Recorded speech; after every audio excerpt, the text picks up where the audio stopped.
A blue whale moves through darkening water off the coast of California, unhurried, alone, larger than almost anything else alive on Earth. Deep inside its body, a sound is beginning to build, not a note in any sense a human ear would recognize, but a vibration gathering enough force to keep traveling long after the animal itself has moved on, carrying for days across open ocean.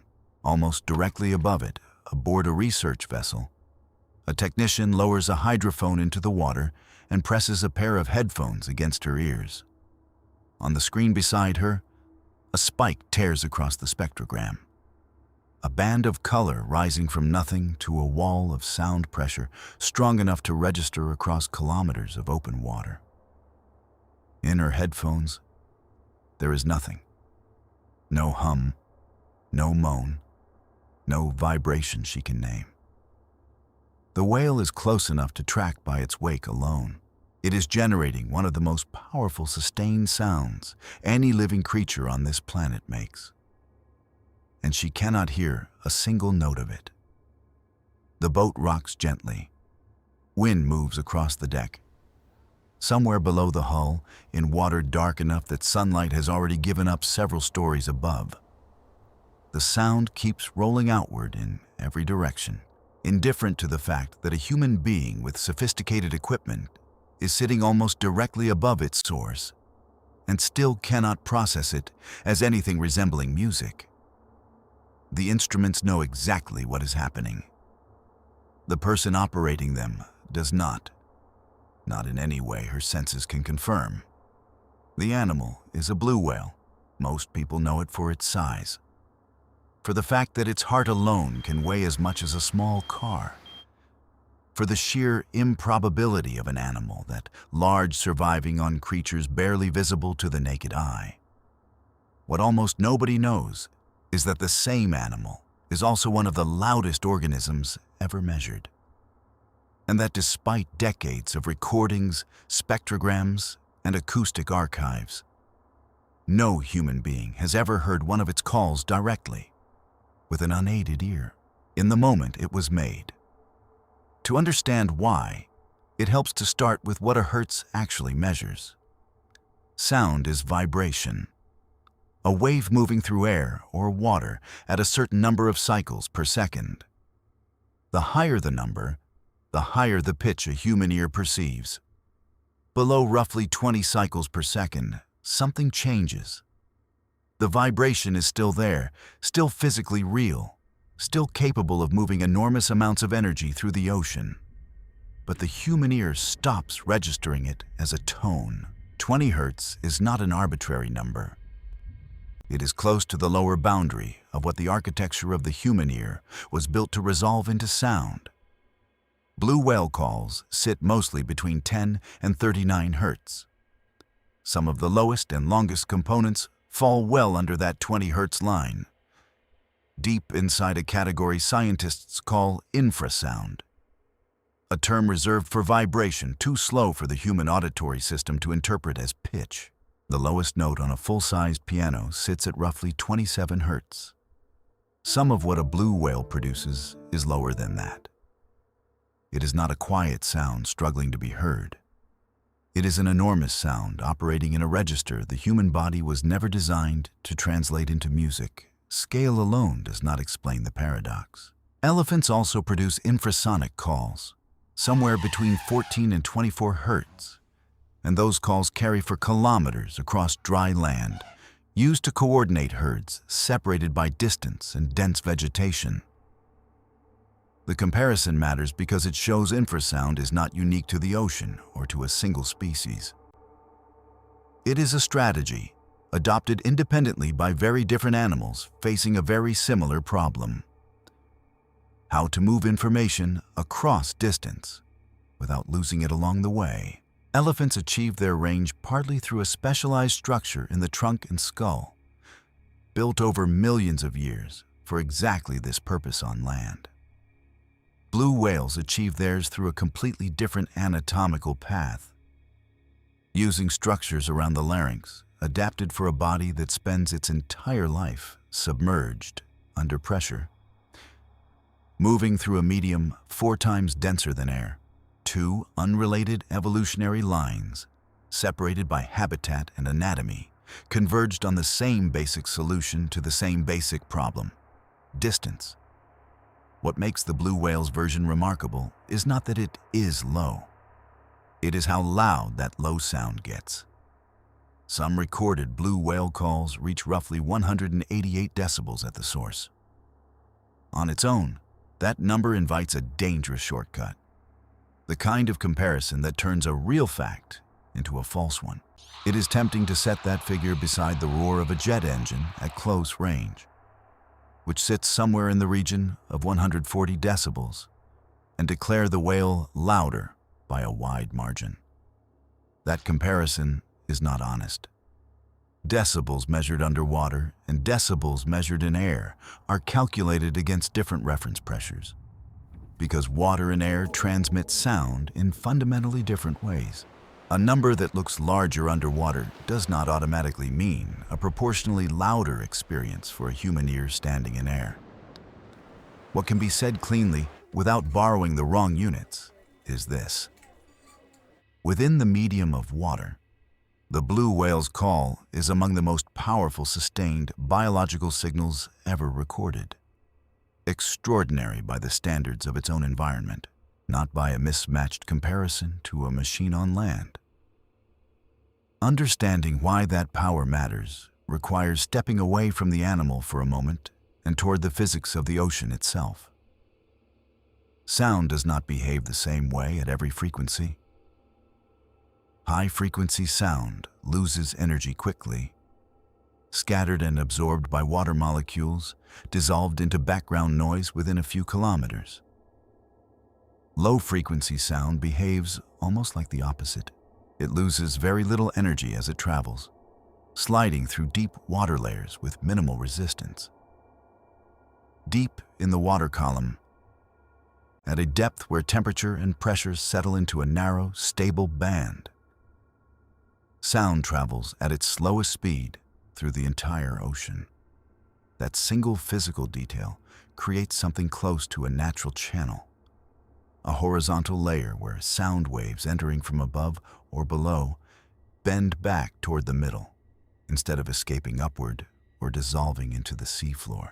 Engineers who study underwater acoustics sometimes describe it as a duct, an invisible corridor running through the deep ocean. And a call that enters it at the right angle can travel along that corridor with remarkably little loss of energy. Under the right conditions, certain models suggest a low-frequency call could theoretically be detectable across hundreds of kilometers of open ocean, sometimes far more, riding along a layer of water known for channeling sound, almost like a horizontal tunnel. The lower the frequency, the further the signal survives. A whale calling near the edge of human hearing is not producing a strange accident of biology. It may be exploiting one of the few genuinely efficient long-distance communication systems the natural world has ever produced. Humans did not discover this sound through careful, deliberate marine research. For much of the 20th century, a vast underwater listening network was built and maintained for an entirely different purpose: tracking submarines during a period of military tension between global powers. Hydrophones anchored across ocean basins fed a constant stream of acoustic data to analysts trained to separate mechanical signals from natural ones. Buried inside that stream, alongside the noise of engines and hulls, were long, repeating, impossibly low pulses that did not match any vessel. For years, they were treated as background curiosity. Analysts sat for hours in front of paper printouts and early digital displays, trained to flag the mechanical signature of a propeller shaft or a reactor pump, not to wonder what else might be moving through the deep. When portions of that listening network were eventually declassified in the early 1990s and handed over to civilian researchers, those low repeating pulses were finally matched against known whale movements, cross-referenced against satellite tags and known migration corridors, and the true source became clear: an instrument built to listen for machines, had spent decades quietly recording one of the largest animals on Earth. And nobody assigned to that task had ever consciously heard it as sound. The listening tools available today look almost nothing like that Cold War network, though the underlying physics has not changed. Autonomous underwater gliders now drift for months at a time across ocean basins, surfacing periodically to transmit acoustic data by satellite. Networks of moored buoys sit anchored at fixed points, recording continuously rather than waiting for a research vessel to happen by. Some monitoring programs process incoming recordings through automated pattern recognition software, trained specifically to flag blue whale calls within enormous volumes of ambient ocean noise, work that would have taken a human analyst weeks to sort through by ear, if by ear were even possible in the first place. The scale of listening has expanded enormously. The basic limitation has not moved an inch. Every one of those systems still has to hand its raw data off to some kind of translation process before a human being can experience any of it as sound. That distinction between recording and hearing is where the paradox becomes concrete. A hydrophone captures pressure changes in water and converts them into an electrical signal. A spectrogram displays that signal visually, as color and shape across time. Neither step involves a human ear perceiving a tone. To make a blue whale's call audible at all, researchers have to intervene directly, speeding up the recording so that a call lasting many seconds compresses into a fraction of that time, and shifting the pitch upward into a register the human ear can resolve. What plays through a speaker afterward, the deep moaning sound many people associate with whale recordings, is not the call itself. It is a translation, engineered from raw data into something a human nervous system can process as music rather than pressure. It also helps to separate this animal from the whale most associated with the idea of song in the first place. Humpback whales produce long, structured sequences, phrases that repeat and evolve across a breeding season, complex enough that researchers studying them borrow vocabulary from music theory to describe the patterns. Blue whales are doing something quieter in complexity, if not in volume. Their calls tend to be simpler, more repetitive units, built less around melodic variation and more around raw signal strength and precise, stable frequency. An engineering choice that favors distance over expressiveness, treating every whale sound as one shared category, filed under the same soft, cultural idea of song, erases a real difference in strategy between two animals solving very different acoustic problems. This is worth sitting with for a moment, because it reframes something most people assume without ever questioning it. Nature documentaries have trained audiences to think of whale song as something simply captured, a microphone dropped into the sea and a voice emerging naturally on the other end. For blue whales, that assumption breaks down almost entirely. Every blue whale sound a person has ever listened to in a film, a podcast, a museum exhibit, has been altered before it reached their ears. Not falsified, not exaggerated, simply converted, the way a photograph taken in infrared light has to be translated into visible color before a human eye can make sense of it. The animal is not hiding its voice. Human biology is the barrier, not the whale. There is a further nuance worth being precise about, because overstating the limit would be its own kind of dishonesty. Human hearing does not switch off entirely below 20 Hz. At sufficiently high pressure levels, infrasound can still be perceived by the human body, not as a clear tone, but as a felt vibration, something registered less by the ear and more by the chest, the skull, the surrounding tissue. In theory, standing close enough to the source of a blue whale's most powerful call, in the right conditions, a diver might feel something without consciously hearing anything resembling a note, a pressure against the rib cage, a dull resonance moving through the water and into bone, rather than through the eardrum in the way sound normally arrives. Divers working near large whales have occasionally described sensations along these lines. A felt thickness in the water rather than a clear acoustic event, though isolating that sensation from the ordinary physical presence of an enormous animal moving nearby is difficult to do with any precision. That distinction between hearing and feeling matters.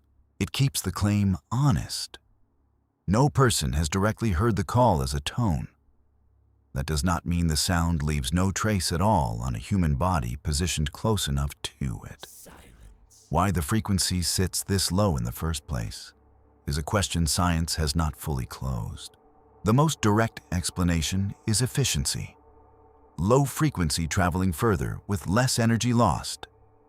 A plausible advantage for an animal that may need to locate distant individuals across enormous, largely empty stretches of ocean. But researchers have also observed something stranger sitting alongside that explanation. Over recent decades, recorded blue whale calls across several populations have gradually dropped in pitch, shifting lower year after year in a pattern too consistent to dismiss as noise in the data. Multiple hypotheses attempt to explain the trend. One proposes a connection to population recovery, suggesting that as blue whale numbers slowly rebuild after the collapse caused by industrial whaling in the 20th century, individuals may no longer need to call as loudly or at frequencies once required to be heard across a much emptier ocean. And pitch may be drifting as a byproduct of that change. Another points towards shifting ocean temperature and chemistry, altering how sound propagates through water. Changing the acoustic environment the whales are adapting their calls to fit. Neither explanation has been confirmed as the definitive cause. Both remain live hypotheses, tracked and debated rather than settled. One individual case adds a strange footnote to that larger pattern. Since the late 1980s, hydrophone arrays have periodically picked up a call following a general blue whale and fin whale structure, but centered at roughly 52 Hz, dramatically higher than the 10 to 39 Hz range typical of the species, and high enough to sit closer to the edge of unaided human hearing than almost any other whale call on record. The individual behind it has never been visually identified with certainty, and popular coverage has often framed the animal as isolated, unable to be heard or understood by others of its kind. A single voice calling into a silence, built by its own biology. Careful researchers are more cautious than that framing suggests. A different frequency does not necessarily mean the call is inaudible to other whales, and no confirmed evidence shows the animal traveling alone or failing to interact with others. What can be said with confidence is narrower and, in its own way, still remarkable. Somewhere in the ocean, one voice has spent decades calling at a pitch no other recorded individual quite matches, and nobody has fully explained why. The function of the calls themselves carries a similar mixture of confidence and open question. Some patterns appear closely tied to seasonal breeding periods, suggesting a role in attracting mates across distance. Other patterns seem structured more like long-range contact calls, a way of maintaining loose awareness of other individuals scattered across a feeding ground, too vast for direct sight or scent to matter. Researchers have also documented distinct regional differences in call structure, populations in different ocean basins producing recognizably different patterns, almost like separate dialects shaped by geography and possibly by generations of subtle drift. What the calls are not, as far as current evidence supports, is a simple, single-purpose signal with one clean explanation. They appear to serve several overlapping functions, and untangling exactly which call does which job remains active. Unfinished research, rather than settled textbook fact. It is worth separating this entirely from echolocation, a term many people reach for whenever whale sound comes up in conversation. Echolocation belongs to toothed whales and dolphins, Animals that produce short, high-frequency clicks and interpret the returning echo to build a working picture of their surroundings, useful for hunting and navigating in low light or open water. Blue whales, along with other baleen whales, do not echolocate in that sense. Their calls are built for a different purpose entirely. Projection rather than reflection, sending a signal outward to be received by another whale rather than bouncing a click off an object and reading the return. Two very different acoustic strategies, evolved along two very different branches of the same order, often flattened in casual conversation into a single vague idea of whale sound that does justice to neither. None of this exists in isolation from human activity, and the honest version of that fact does not require exaggeration to be worth including. Commercial shipping traffic, the majority of it operating engines that generate substantial low-frequency noise, occupies much of the same acoustic band blue whales rely on for long-distance communication. Ambient ocean noise in heavily trafficked regions has measurably increased over recent decades, and researchers studying call detection ranges have found that in the loudest shipping corridors, the effective distance over which a blue whale call can still be distinguished from background noise is meaningfully reduced compared to quieter stretches of ocean.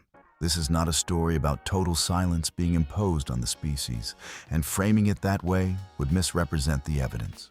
It is a narrower, better supported point.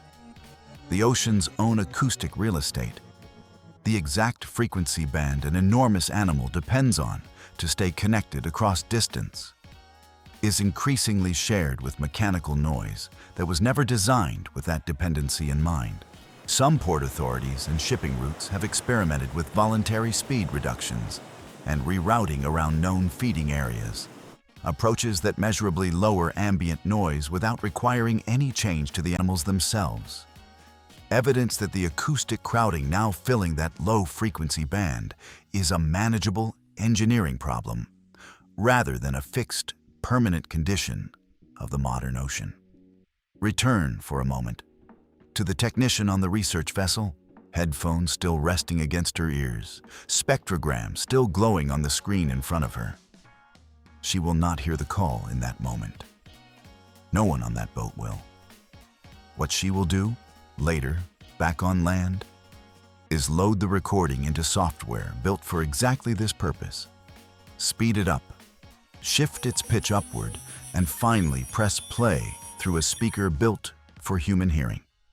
Only then does the moan most people recognize as whale song actually exist as sound a person can process. Everything before that step, the animal itself, the pressure wave moving through the water, the raw data captured by the hydrophone, happened entirely outside the boundary of what a human ear can register on its own. That boundary is not a flaw in the whale. It is a limit built into the architecture of a much smaller animal listening from the edge of an ocean. It barely has the biology to perceive in full. The sound exists. It has existed for as long as the species has communicated this way, likely far longer than instruments have been capable of recording it. It travels farther than almost anything else made by a living creature, carrying information across distances no human voice could cross, using physics that reward patience and depth over speed and volume, in the way people usually measure sound. It has never needed a human witness to be real. It has simply been waiting for the right translation, and even now, decades into recording it, that translation is the closest anyone has ever come to hearing it at all. There is something worth holding on to in that gap between recorded and heard.